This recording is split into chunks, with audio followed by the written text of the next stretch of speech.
Welcome to Vickie LoPiccolo Jennett's home, Vicki on the left, Maegan Jennett on the right, of Needlework Press. I'm Gary Parr, Fiber Talk. You're watching, not listening this time. And we're at Vickie's house, and we're going to look at some very, very old samplers, get a little tour of the collection, if you will. And we get to start with something fun, because we get to start with something from a boy on paper. What year? Virgil L. Pierce. This is not dated, but perforated paper was popular in the mid-1800s, and this is an especially tiny piece of perforated paper.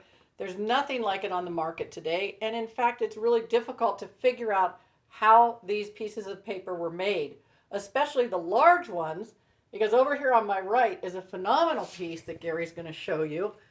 That is actually a traditional sampler on perforated paper. These are a little bit more rare, and one of the things I hope to do before I leave this world is figure out the process, not a laser process, but how this old perforated paper was made. Every time we get close, there seems to be a snag, and someone who knew someone who knew someone is no longer with us. So that's a really pretty sampler, and someday we'd love to be able to offer it on perforated paper. 1864. This is a girl, Elizabeth Jinks. Her work, 8 years old. The Lord is my shepherd, she said. Yep, on perforated paper. With bird in a cage. Amazing. Huh. And then to the left, Gary, you see a really unusual morning sampler. Morning samplers are very common, but this one is somewhat of a different composition. And actually, it's a very, very sweet verse called A Funeral Hymn. And it starts out saying, "Farewell, my tender, loving dear, the girl who I adore." The first time I read it, I was in tears. And the reason I actually purchased this sampler is it was by a little girl whose last name was Hooper. And it was made in 1840. That last name is also the last name of my daughter-in-law, and she named her son Hooper Jennett. So I had to get this work because of the last name Hooper. Is it Fanny? First Fanny. grandchild. Fanny Hooper, first grandchild, Hooper Jennett. In 1840. Yep. Got a few little wormholes or moth holes, but beautiful nonetheless, especially the detail and the flowers and the birds. Oh yeah, look at this bird here. Two birds.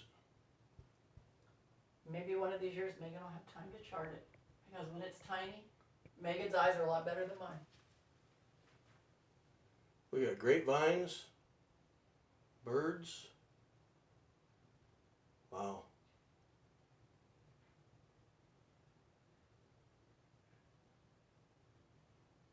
A lot of color in here too. Sunflowers too, yeah, when you look close. Yeah, a lot of color. A little bit of an intricate border, but we can handle it. Well, in a few holes in pretty good shape, isn't it? It is. It's amazing too, because a lot of times The color runs. the color in the dark brown runs, but in this case it probably didn't see any water and was fairly well protected. And funeral samplers such as this, not that common? Morning samplers are quite common, Okay. but they have a style that's more common than this one.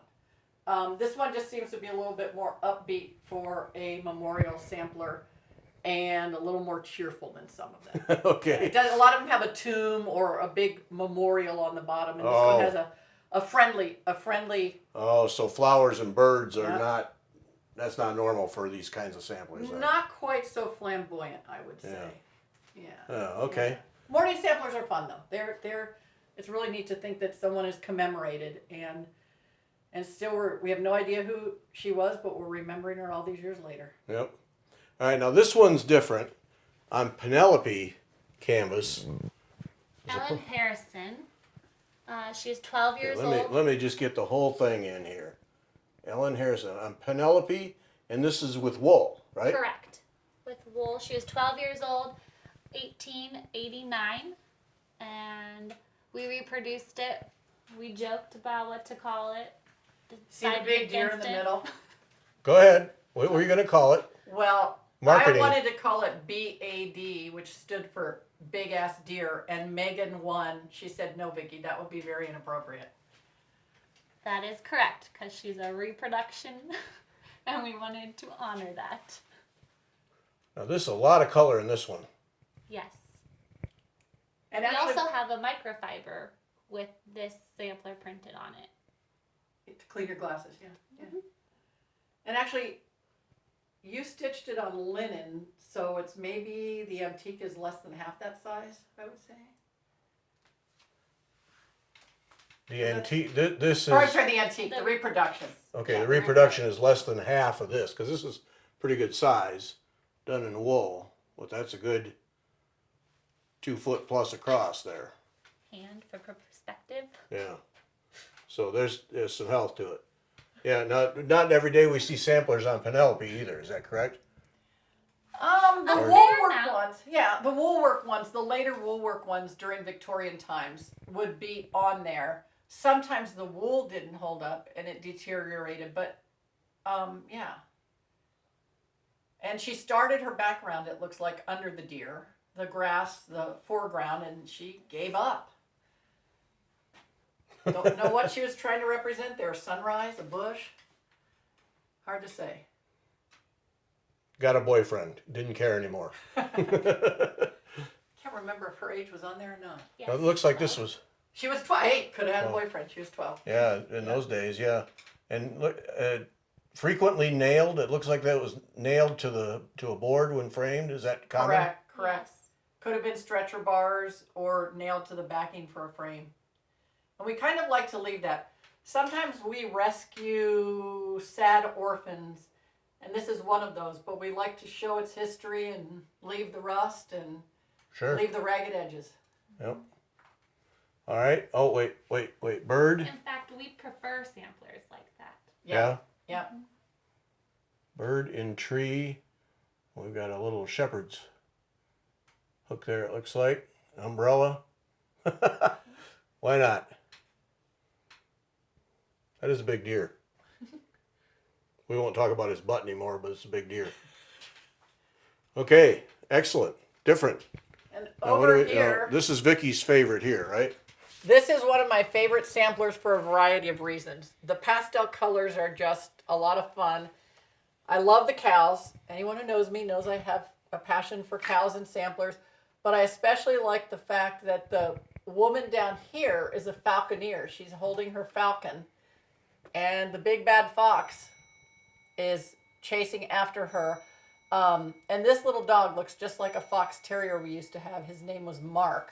Now, I'm not sure if the fox is after this bird or if the fox is after the swans over here.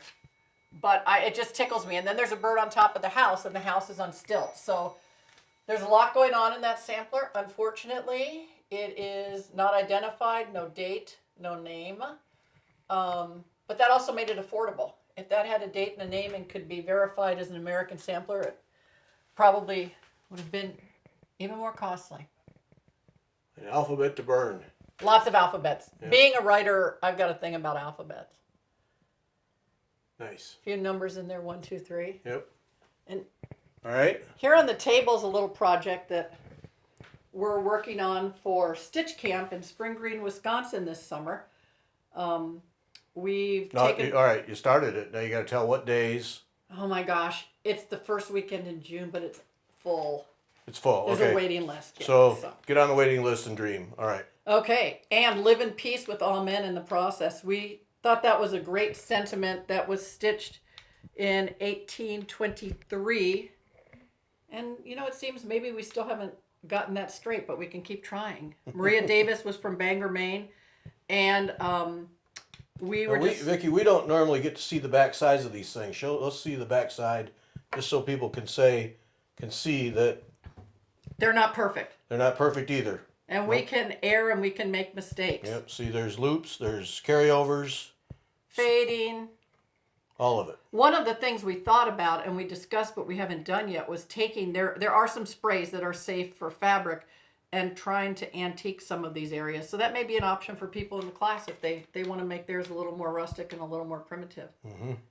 So see, if you end up with a loop on the back side, according to the ancient stitchers, just leave it. And Gary, do you ever have loops on the back of your stitching? Not that I leave. Wow. Not that I leave. Nope. Sometimes I stitch those down. Nope. I'm one of those. I don't stitch them down either. Here's one Make that them go Maegan, away. this I only ABC stitch sampler, them if I- Maegan reproduced here. We called it 6 red alphabets, and we can also show you the back Yeah, of this one, which is far neater. A few threads were carried over, but far neater.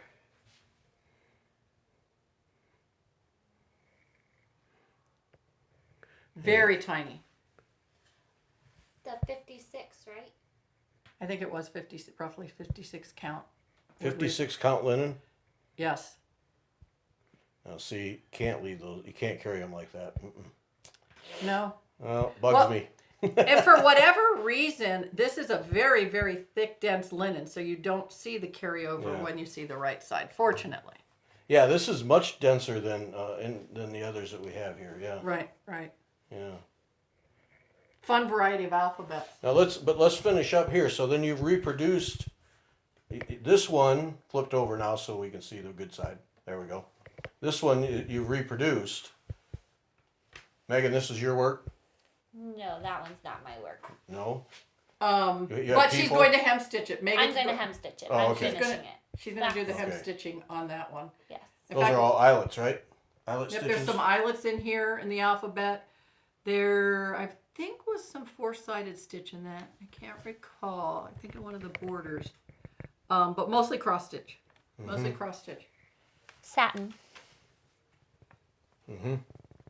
And that's another issue sometimes when we're reproducing.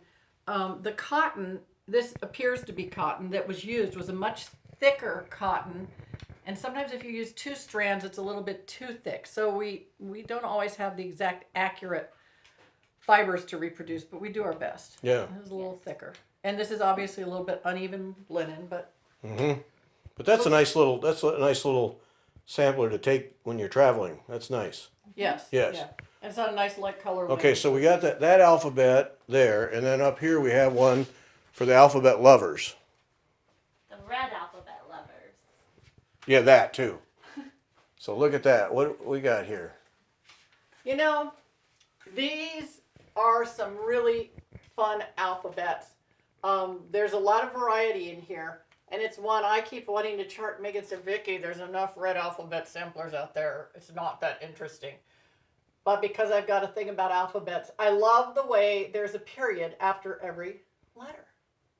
Well, Yep. abbreviation for whatever reason, even the lowercase letters. Again, unidentified, undated. Few little religious motifs in here, the cross, key. Oops. Sorry about that, folks. Beautiful bird, fun bird. I'm thinking that perhaps her initial could have been ML. There's another initial before L, but it looks like the L seems to be her passion, and since it's my maiden name, I kind of like L's. Some fun. I like the heart in the bird's mouth. Almost. It's kind of neat. Yeah. Now see, there's a lot going on here, but it is a lot of alphabet. Wow. But another fun one where you could do it in red or your favorite over dye or any Yeah. number of things. Cause Yeah. Excellent. Ah, okay. Not enough hours in the day, Gary. No. Let's. Yeah. You want to talk about the? Book project. Wait, do you have a minute? Do you have Sure. I've got time all day long. Okay. All right. Can I hold So it up? so we're gonna. This is. Eunice Bacon. Handkerchief. It's a handkerchief that Megan and I turned into a book full of projects. Obviously, the handkerchief is not cross-stitched, but Eunice cross-stitched her name down the side. And so we use that as inspiration for a variety of projects, including perhaps what was Megan's most challenging sampler ever. She said never again will she design something in the round. That is correct. But it worked this time, and we have lots of projects just inspired by a child's handkerchief from the mid 1800s. A little bit of history about printing and printing the fabric in there. some great designs that you'll see on period fabric in here. And then each of these letters in your book, each of these circles with the letter and the whatever piece of art you have in the book. Correct. Correct. We Yeah. have, We did our best to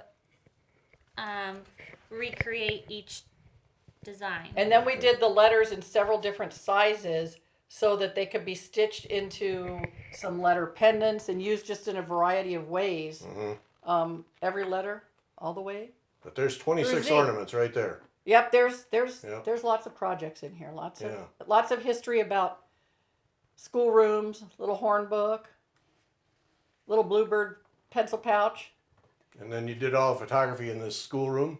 in Kansas City. And Megan, Zoe was 6 months old, and me. So that means that had to have been 4.5 years ago. Yep. Yeah, 4.5 years ago. So it was a really fun project. Yeah. Really, and a doll for Zoe. All right. That's amazing. And so these handkerchiefs fairly common? Yes. The handkerchiefs are quite common. The handkerchiefs And are quite printed, common. what were you saying? Copper? They use copper plates to print Okay. a lot of these handkerchiefs. I've only seen one other handkerchief like this one, and it was in red, exactly like this. Sometimes they had multiplication tables, sometimes they had words, sometimes they had spelling lessons. This one happened to come from Betty Ring's collection, so it's kind of a special treasure that we both enjoy. Mm-hmm. Sure is neat. Really detailed too. I should get in, show people the detail.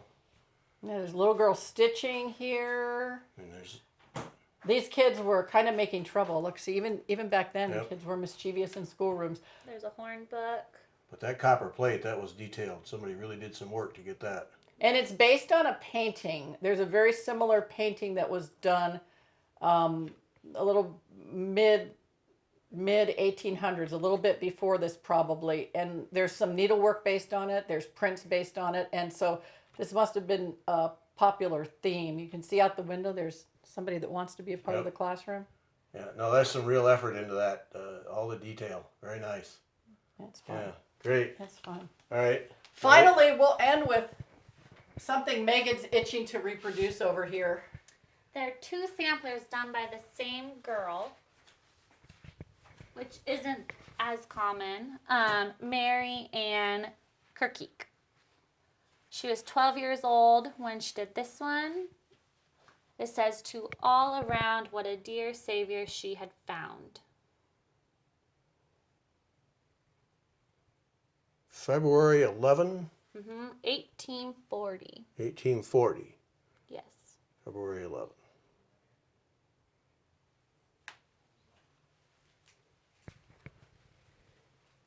And then when did she do this one? This one was 1833. So 1833. So this was the first one. Then 7 years later, she did another one. Yes. And we got to assume in between she did a bunch of them. We're going to give her credit for being industrious. And this one is special to me because of the girl sitting in her striped dress. Yep. So you'll have this reproduced for us and charted in a couple weeks then. Well, yeah, I've got nothing else going Excellent. Excellent. We'll look for it. That's quite a tree of birds and everything. Neat. That's a fun piece. Yes. Both Yeah, it's a of them. nice pair. That's a nice pair, yes. Let me get over here a little bit more. That one's asymmetrical with what's going on. Yes. I guess we could say something about the big tulip, huh? Goes with the big deer. Big tulip, It's big true. deer. All right, let's end up with a look at all the tools in the collection here. And the door for you. Tools on top of tools for And- stitchers. Yeah, because you couldn't have applied your trade of needlework without some tools. Some thimbles, some needle holders, some pin cushions, some laying tools, some emeries, maybe some tape measures. Oh, this is a fun one. Because Niles is a dairy veterinarian, a friend gave me this. They used to use everything in Victorian England. This is an old, I think it's a cow's hoof made into a pin cushion. And this is a fun project we did. It's a thimble holder. It's an old thimble holder made of wool. And Maegan reproduced it, and we made a modern day thimble holder that we did for a class one time. It's not every day you see a cow hoof pincushion. That's the truth. Yes. Yeah. And I'm not sure how many people want a cow hoof pincushion on their working table, but what do we have down here? Just all kinds Probably of... not many. Yeah, some little purses. Yep. Oh, this one. This is so intricate. Look at this. It's different on each side. I believe these were called sweet bags. I'm not positive. I am not an expert. But the detailed work on here, the tiny knots are phenomenal. There's a little bit of Get right in there. metal shading. threads. Look at that. Look Little at, isn't needle that painting. phenomenal? Yeah. And then we turn over the other side, and we have more beautiful flowers. Just look at this in here. Boy, and that's those colors. That thread is in great shape, isn't it? It's incredible. Wow. It's incredible. Yeah, Megan, you could reproduce this tomorrow, and you wouldn't even have to guess at the colors, would you? No. All right. So we'll look for that chart too. Excellent. Megan's going to have that chart available for us Tomorrow. tomorrow. Tomorrow. Yes. I'll be up all night. All right. Okay, Vicki and Megan, thank you. This was a nice little tour. Thanks, Gary. It was fun. Come back sometime.